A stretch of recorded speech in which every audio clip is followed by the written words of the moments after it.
தமிழ் சொந்தங்களுக்கு வணக்கம். மார்கழி மாதத்தில் விடியல் காலையில் எந்திரிச்சு கோலம் போடுறதுங்கிறது ஒரு அறிவியல் பூர்வமான செயலும் கூட.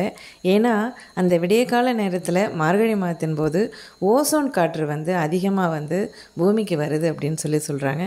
அந்த காற்றை சுவாசிக்கிறது உடலுக்கு மிகவும் நல்லது. இப்போ நான் எப்படி மார்கழியில் கோலம் போடுறதுக்கு ரெடி ஆகிறேன் அப்படின்றத பார்க்கலாம். வேலைக்கு போகிற பெண்களாக இருந்தாலும் சரி, வீட்டில் இருக்கிற பெண்களாக இருந்தாலும் சரி, கோலம் போடுறதுங்கிறது அவங்களுக்கு ஒரு கைவந்த கலைங்க. இதுக்காக நம்ம ரொம்ப எஃபர்ட் போடணும்னு அவசியம் இல்லை. ஃபஸ்ட்டு நம்ம போன வருஷம் வாங்கி வச்சுருப்போம் இல்லையா, அதுலேயே நிறைய நம்ம யூஸ் பண்ணாமல் பேலன்ஸ் இருக்கும். அதை முதல்ல எடுத்து என்னென்ன கலர்லாம் நம்மக்கிட்ட இருக்குது அப்படின்றத பார்க்கணும். இப்போ பார்த்தீங்கன்னா நான் காமிக்கிறது காவி யூஸ் பண்ணுறதுக்காக நான் வச்சுருந்தது. அது எப்படி உடஞ்சி போய் இருக்குது பாருங்கள். அதனால் இந்த வருஷம் நான் இந்த இதில் மாற்றிட்டேன். அதுக்கு நான் ஒரு ப்ரஷ்ஷும் வச்சுருப்பேன். நான் அதை யூஸ் பண்ணி கோலம் போடும்போது உங்களுக்கு நான் காமிக்கிறேன். அதுக்கப்புறம் இந்த இது இப்போ நான் காமிச்சேன்லே அது பிளாக் கலர் கிறிஸ்மஸ் தாத்தெல்லாம் போட்டேன்னா அந்த கண் அதெல்லாம் வைக்கிறதுக்காக, நம்ம மயில் போடுவோம் இல்லையா ஃப்ரைடே, அந்த கண் வைக்கிறதுக்காக நான் பிளாக் கலரும் வாங்கி வச்சுருப்பேன். சப்போஸ் ஏதாவது ஓவியம் வரைஞ்சோன்னா அந்த ஹேருக்காகவும் அது பிளாக் கலர் நான் வச்சுருப்பேன். இது பார்த்திங்கன்னா இது ஒரு ட்ரெஸ்ஸுக்கெல்லாம் போடுவோம் இல்லையா, அந்த நீல பாட்டில் இது. அதில் நான் வெள்ளை கலர் பவுடர் கோலப்பொடியை போட்டு வச்சுருக்கேன். அது எப்படின்னா இந்த மாதிரி போட்டுட்டு இதை நம்ம கையை வச்சு இல்லை ஸ்டிக் வச்சு ஒரு இது மாதிரி கோடு மாதிரி இருக்கிறான், அந்த மாதிரியான ஒரு பூக்களில் டிசைன் கொடுக்கறதுக்கு அதுக்காக வேண்டி நான் அதை யூஸ் பண்ணுறேன். அடுத்தது ஏற்கனவே என்கிட்ட இருந்த கலரெல்லாம் நான் இந்த பாக்ஸில் போட்டு வச்சுருக்கேன். இந்த பாக்ஸெல்லாம் இப்போ நான் புதுசாக எடுத்திருக்கேன். அதாவது நம்ம ஸ்வீட்ஸ் அந்த 1/4 கிலோ ஸ்வீட்ஸ் வாங்கினோம்னா, குலோப் ஜாமுன் வாங்கும்போதோ இல்லை அல்வா வாங்கும்போதோ இந்த மாதிரி கொடுத்துருப்பாங்க. அந்த பாக்ஸை நான் இப்போ புதுசாக எடுத்துக்கிட்டேன். அந்த பாக்ஸில் ஏற்கனவே கலந்து வச்சுருந்ததும் இருந்தது, புதுசாக வாங்கினது பிரிக்காமலும் சில கலர்ஸ் இருந்தது. அதெல்லாம் நான் அந்த ஒவ்வொரு பாக்ஸ்லேயும் நான் போட்டு வச்சுக்கிட்டேன். அதுக்கப்புறம் கொஞ்சம் எம்டி பாக்ஸும் கீழே வச்சுருக்கேன். இப்போ என்னென்னா சில கலர்ஸ் இல்லை, கொஞ்சம் கம்மியாக இருந்துச்சு, அதெல்லாம் நோட் பண்ணி வச்சுக்கிட்டேன். ஒயிட்டு கோலமாகவும் வாங்கி வச்சுக்கிட்டேன். இதெல்லாம் பூக்கோலம் போடுறதுக்காக வச்சுருந்த பிளேட்ஸு. இதெல்லாம் அழுக்கு அடைஞ்சிருந்தது. இது எல்லாத்தையும் நல்லா வாஷ் பண்ணி காய வச்சுருக்கேன். அகல் விளக்கு வச்சு அதை சுற்றி பூக்கோலம், இது அகல் விளக்கு வச்சு சிக்கு கோலம். அதுக்கப்புறம் சின்ன சின்ன பூக்கள் உள்ள அந்த பிளேட்ஸும் நான் வச்சுருக்கேன். சர்க்கிள் போடுறதுக்காக இதெல்லாம் நான் யூஸ் பண்ணுறேன். இது கேஸ்கட்டு வீணாக போனது.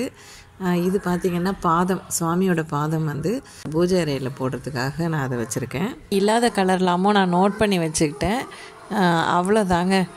அதுக்கப்புறம் மார்கழி மாதத்தில் காலையிலையும் ஈவினிங்லேயும் அகல் விளக்கு ஏற்றுவோங்க. அதுக்கான அந்த ஸ்டாண்டு அகல் விளக்கு எல்லாமும் வாஷ் பண்ணி வச்சாச்சு. அது என்ன தண்ணி வச்சுருக்கோம் அப்படின்னு பார்க்குறீங்களா, நாம் கோலம் போடும்போது தண்ணியும் எடுத்து வச்சுக்கணும். ஒரு கப்பில் ஒரு பழைய துணி வச்சுக்கிட்டோம்னா, ஏதாவது தப்பாக போட்டுட்டோம் அப்படின்னாக்கா அந்த இடத்த மட்டும் தண்ணி வச்சு நல்லா தொடச்சிட்டு மறுபடியும் நம்ம போட்டுக்கலாம். எங்கள் வீட்டில் கோலம் போடுற இடத்துக்கு பக்கத்தில் இந்த பவழமல்லி செடி இருக்குங்க. அது அதிகாலையில் நம்ம கோலம் போடும்போது நல்ல வாசனையாக இருக்கும். அந்த பூக்கள் பூத்து அப்போ தான் பூக்கள் கீழே கொட்ட ஆரம்பிக்கும். நல்ல ஒரு கமகமான ஒரு வாசனையாக இருக்குங்க.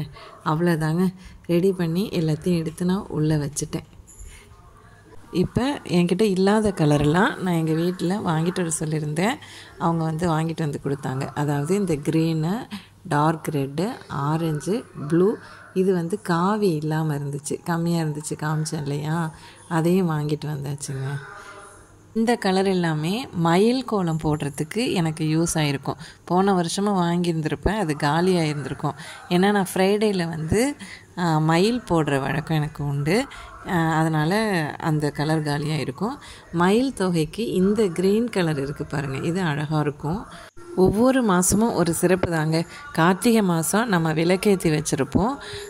இந்த வருஷம் ரொம்ப மழையினால் கொஞ்சம் விளக்கு தான் ஏற்றி வச்சுருந்தேன். இப்போ அது எல்லாமே நான் கொஞ்சம் வெயில் காமிச்சோடனே வாஷ் பண்ணி உள்ளே வைக்கிறதுக்காக இந்த சண்டேவை நான் யூஸ் பண்ணிக்கிட்டேன். அதுக்கப்புறம் நாளைக்கு மார்கழி 1க்கு இந்த கோலம் சிம்பிளாக போடலாம் அப்படின்னு சொல்லிட்டு நான் செலக்ட் பண்ணி வச்சுருக்கேன்.